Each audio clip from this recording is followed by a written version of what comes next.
The night he bought her, the wind moved across the ranch like a warning that no one listened to. Dust rolled low over the earth, brushing the fences, whispering through dry grass that had learned how to survive without rain or mercy.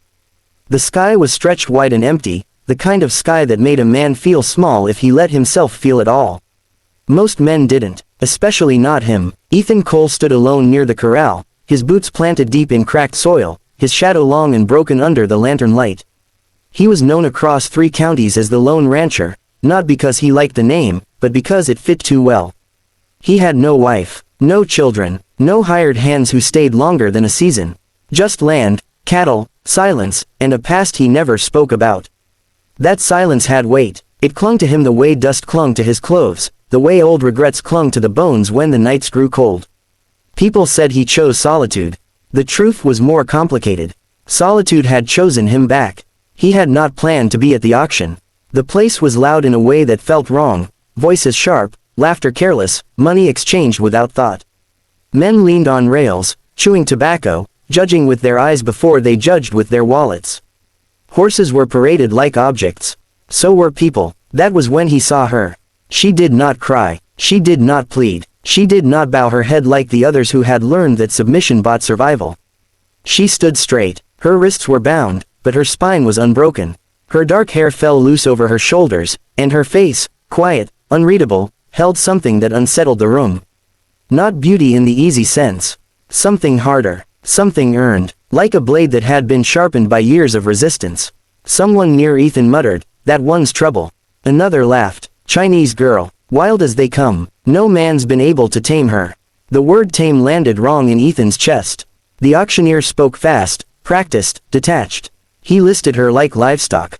Age, origin, strength, temperament, difficult. That earned a few chuckles. Ethan did not laugh. He studied her eyes instead. They were dark, steady, and old in a way that had nothing to do with years. Eyes that had seen decisions made without mercy. Eyes that did not ask to be saved, because they had already learned that salvation often came with chains. The bidding started low. Some men wanted her for work. Some for pride. Some just to prove something to themselves. But the bids were cautious. No one wanted a problem that could not be controlled. Ethan felt something stir, an ache he had buried so deep he had almost forgotten it existed. Not desire, not pity, recognition. He knew what it was to be labeled difficult, to be called untamable, to be passed over, not because you lacked value, but because your value demanded more than people were willing to give. The final bid came from his own mouth before he fully realized it. Sold. The gavel hit wood. The sound echoed longer than it should have. Silence followed him as he signed the papers. People watched him with curiosity, some with disbelief. A few with quiet mockery. The lone rancher buying the girl no man could tame. They would talk about it for weeks. She was brought to him without ceremony. Up close, she smelled like dust and iron and something faintly floral, maybe soap from another life. She did not look at him at first. When she finally did, it was not with gratitude or fear. It was with assessment, as if she were measuring the weight of his soul the way men had measured her worth. He said only one thing. His voice was low, steady. "You don't belong to me." Her eyes flickered. "Just once. I paid for your freedom," he continued. "Not your obedience." She did not answer, but something shifted between them. A fraction of trust, or maybe just confusion. On the ride back to the ranch, she sat tall in the saddle, riding as if she had done so all her life. The horse tested her once, sensing uncertainty. She responded with calm authority, not force. Ethan noticed that. He noticed everything, though he pretended not to. The ranch greeted them with its familiar quiet. Wide land, open sky, a loneliness so deep it echoed. He showed her the small cabin near the creek, separate from his own. Gave her food, water, a blanket. "You're free to leave," he said. "Roads east, town's a day's ride." She studied him for a long moment. Then, in careful English shaped by distance and struggle, she spoke. "Freedom is not just road." Her voice was soft, but it carried weight. Like water wearing down stone. "No," he said quietly.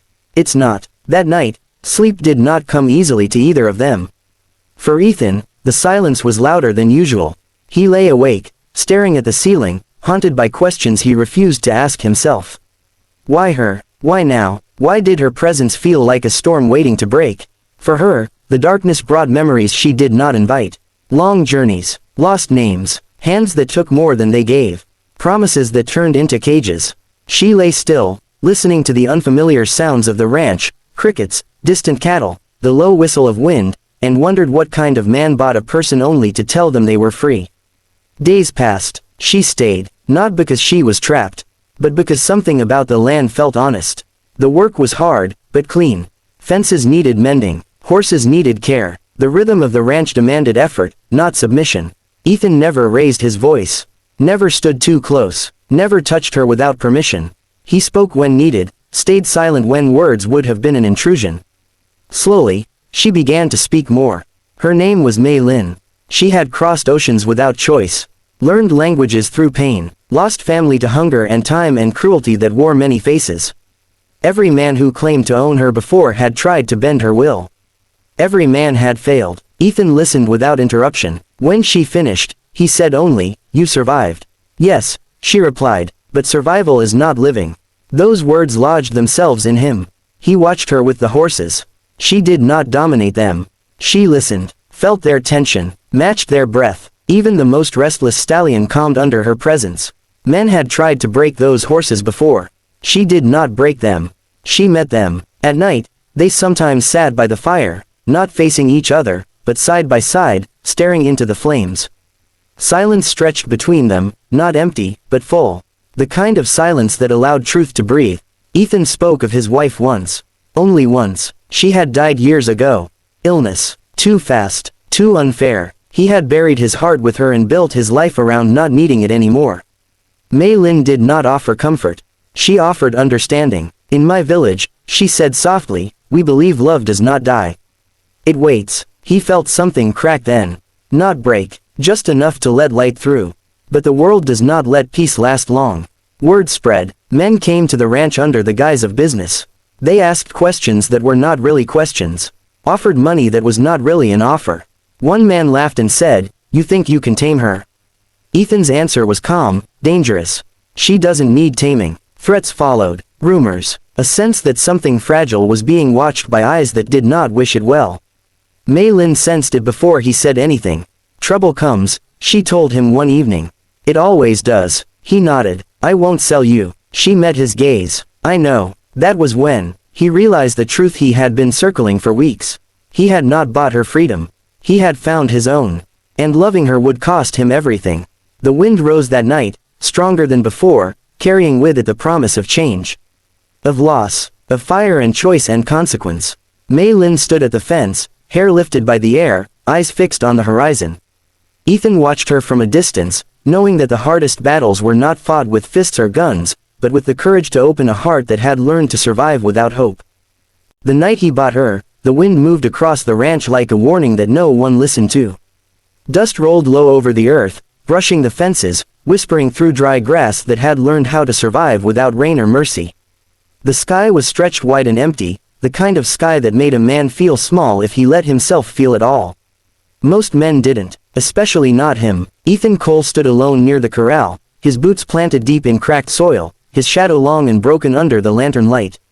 He was known across 3 counties as the Lone Rancher, not because he liked the name, but because it fit too well. He had no wife, no children, no hired hands who stayed longer than a season. Just land, cattle, silence, and a past he never spoke about. That silence had weight. It clung to him the way dust clung to his clothes, the way old regrets clung to the bones when the nights